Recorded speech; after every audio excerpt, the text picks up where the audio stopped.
இந்த கணக்குல மொத்த கொள்முதல் கண்டுபிடிக்கிறது எப்படிங்கிறத பார்ப்போம். எடுத்துக்காட்டு 15. பின்வரும் விவரங்களில் இருந்து மொத்த கொள்முதலை கணக்கிடவும். விவரம் ரூபாய் 2017 ஏப்ரல் 1 அன்று பற்பல கடனீந்தோர் 75,000. 2017 ஏப்ரல் 1 அன்று செலுத்தற்குரிய மாற்றுச்சீட்டு 60,000. கடனீந்தோருக்கு செலுத்திய ரொக்கம் 3,70,000. செலுத்தற்குரிய மாற்றுச்சீட்டுக்கு செலுத்தியது 1,00,000. கொள்முதல் திருப்பம் 15,000. ரொக்க கொள்முதல் 3,20,000. 2018 மார்ச் 31 அன்று கடனீந்தோர் 50,000. 2018 மார்ச் 31 அன்று செலுத்தற்குரிய மாற்றுச்சீட்டு 80,000. இப்போ எடுத்துக்காட்டு 13 மற்றும் பயிற்சி 13ல மொத்த விற்பனையை நம்ம கண்டுபிடிச்சோம். மொத்த விற்பனை எப்படி கண்டுபிடிச்சோம்னா, பெறுதற்குரிய மாற்றுச்சீட்டு கணக்கு போட்டு அதுல இருந்து 2 விவரங்களை மொத்த கடனாளிகள் கணக்குக்கு டிரான்ஸ்பர் பண்ணி மொத்த கடனாளிகள் கணக்கும் போட்டு அதுல இருப்பு கட்டும் தொகையாக நம்ம கடன் விற்பனையை கண்டுபிடிச்சோம். இந்த கடன் விற்பனை கூட கணக்குல கொடுத்த ரொக்க விற்பனையை கூட்டினோம்னாக்கா நம்மளுக்கு மொத்த விற்பனை கிடைச்சது. இப்போ அதே மாதிரிதான் செலுத்தற்குரிய மாற்றுச்சீட்டு கணக்கு போடணும். செலுத்தற்குரிய மாற்றுச்சீட்டுல இருந்து அவ்வாண்டின் மொத்த செலுத்தற்குரிய மாற்றுச்சீட்டு ஏற்கப்பட்டதை எடுத்து மொத்த கடனீந்தோர் கணக்குக்கு மாற்றி மொத்த கடனீந்தோர் கணக்கையும் கம்ப்ளீட் பண்ணி அதுல இருப்பு கட்டும் தொகையாக கடன் கொள்முதலை கண்டுபிடிச்சு கணக்குல கொடுத்துருக்காங்க இல்லையா அந்த ரொக்க கொள்முதல், அந்த ரொக்க கொள்முதலை கடன் கொள்முதல் கூட கூட்டி நம்ம மொத்த கொள்முதலை கண்டுபிடிக்க போறோம். ஃபர்ஸ்ட் நம்ம அதுக்கான ஃபார்முலாவை எழுதிப்போம்.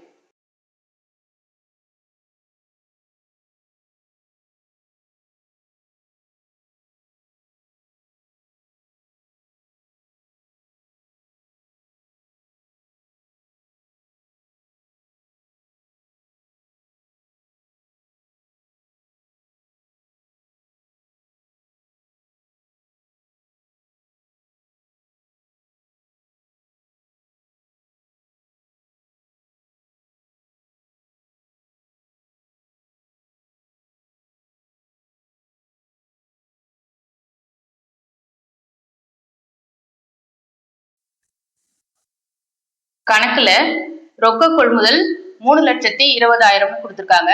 அதை ஃபர்ஸ்ட் ஃபார்முலால எழுதிக்குவோம்.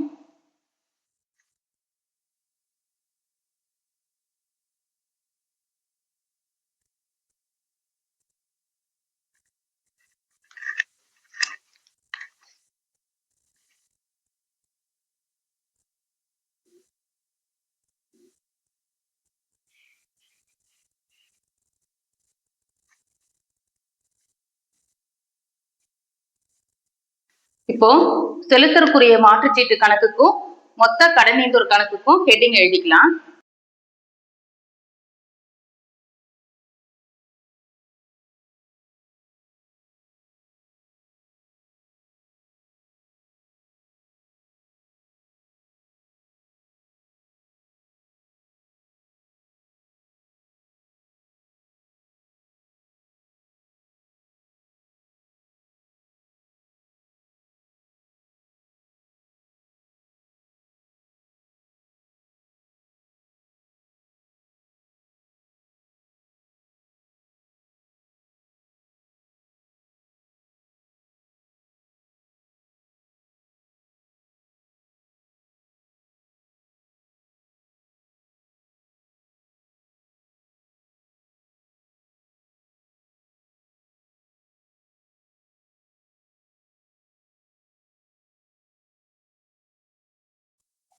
நம்ம ஏற்கனவே போட்ட கணக்குல பெறுதற்குரிய மாற்றுச்சீட்டு கணக்கும் பற்பல கடனாளிகள் கணக்கும் போட்டோம்.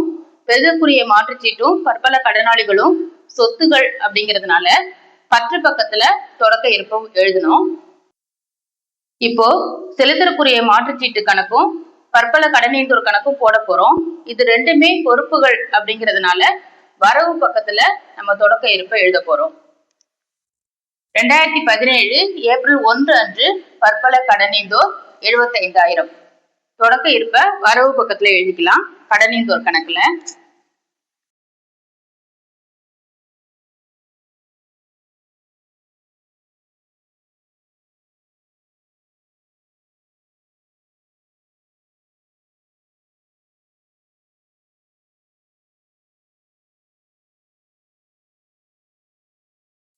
2017 ஏப்ரல் 1 அன்று செலுத்தற்குரிய மாற்றுச்சீட்டு 60,000. இது செலுத்தற்குரிய மாற்றுச்சீட்டுக்கு கணக்குக்கான தொடக்க இருப்பு.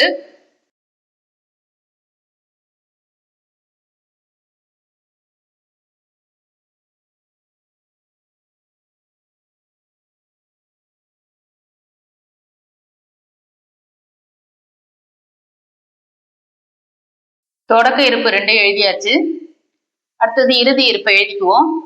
2018 மார்ச் 31 அன்று கடனீந்தோர் 50,000.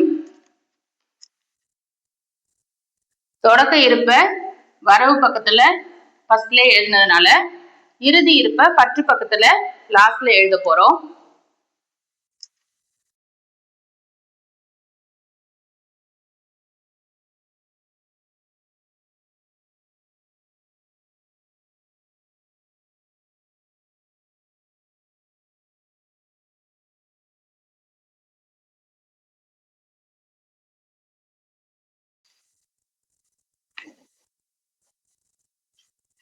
ரெண்டாயிரத்தி 18 மார்ச் 31 அன்று செலுத்தற்குரிய மாற்றுச்சீட்டு 80,000.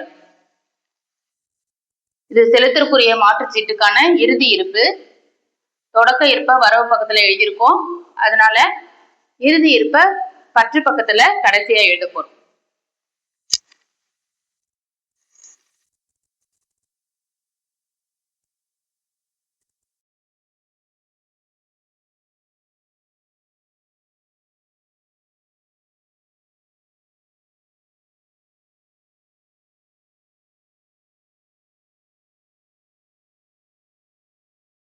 இப்போ இறுதி இருப்பு ரெண்டுமே எழுதியாச்சு.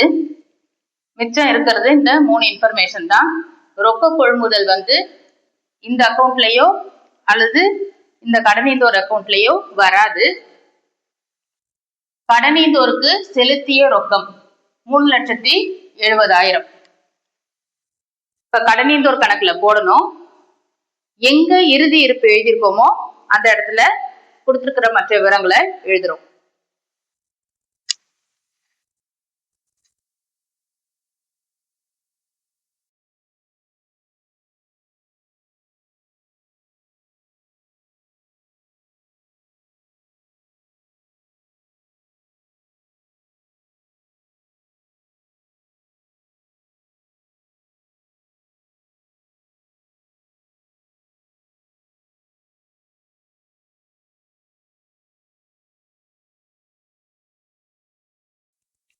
அடுத்தது செலுத்தற்குரிய மாற்றுச்சீட்டுக்கு செலுத்தியது 1,00,000 அப்படின்னு கொடுத்திருக்காங்க.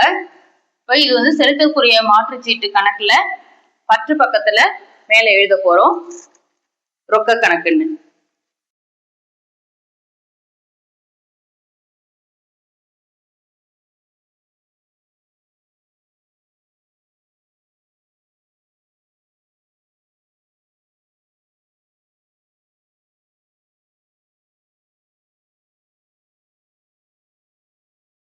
அடுத்த இன்ஃபர்மேஷன் கொள்முதல் திருப்பம் 15,000. கடனீந்தோர் கணக்குல இறுதி இருப்பு எங்க எழுதியிருக்கோமோ அந்த பக்கத்துல எழுத போறோம்.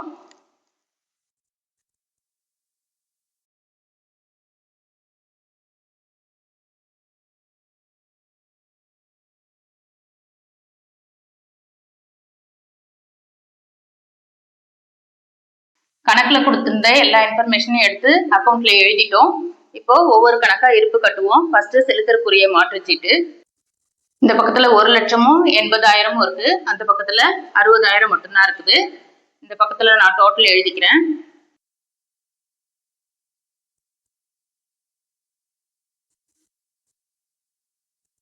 $1,80,000 60,000 மைனஸ் பண்ணணும். மைனஸ் பண்ணோம்னாக்க நம்மளுக்கு 1,20,000 கிடைக்கும்.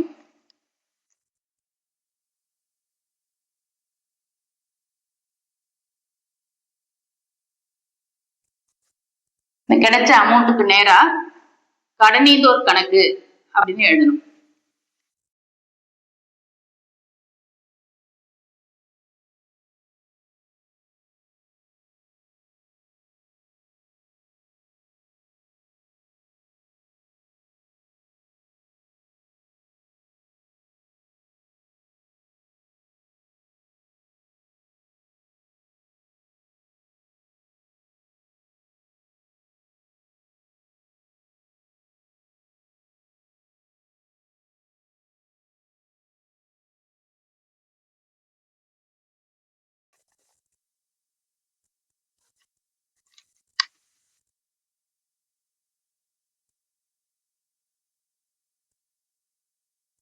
இந்த பக்கத்துலயும் டோட்டல் எழுதிக்கிறோம் 1,80,000.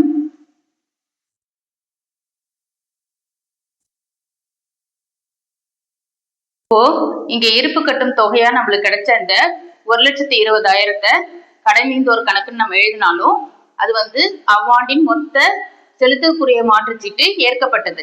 இது கடனீந்தோர் கணக்குக்கு நம்ம டிரான்ஸ்பர் பண்ண போறோம். இங்கே வரவு பக்கத்துல இருக்குது.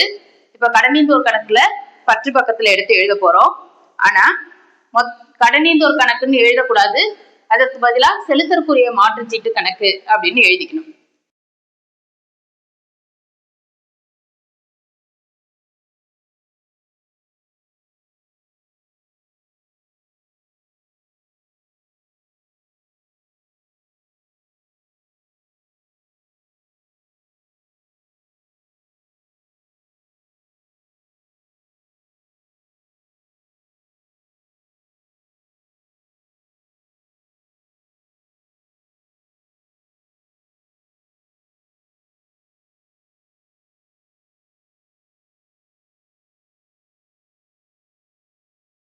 இப்போ கடனீந்தோர் கணக்குக்கு இருப்பு கட்டணும்.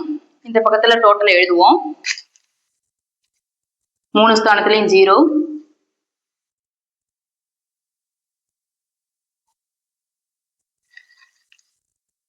இங்க 5, 5 2 7, 7 1 8, 8 7 15, 15க்கு 5, மிச்சம் 1, 1 1 2, 2 3 5.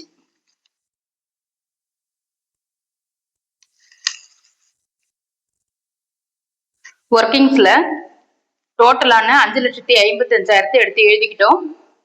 வரவு பக்கத்துல பார்த்தோம்னாக்கா 75,000 தான் இருக்குது. அந்த 75,000 கீழே எழுதி மைனஸ் பண்ணணும்.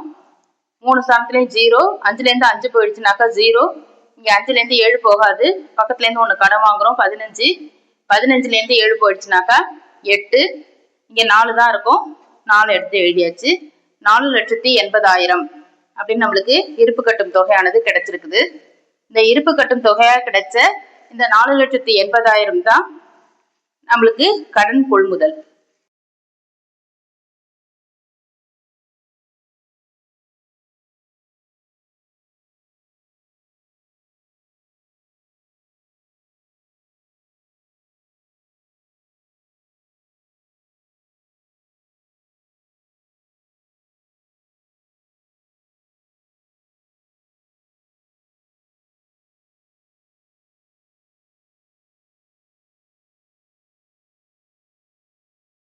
இந்த பக்கத்துலயும் டோட்டல் எழுதிக்கிறோம் 5,55,000. இப்போ கடன் கொள்முதல ஃபார்முலால எழுதிட்டு போறோம்.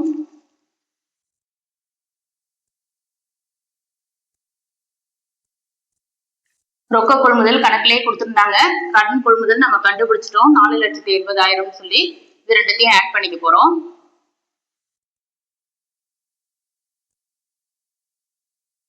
ஆட் பண்ணோம்னா நமக்கு 8 லட்சம் ரூபாய் கிடைக்கும்.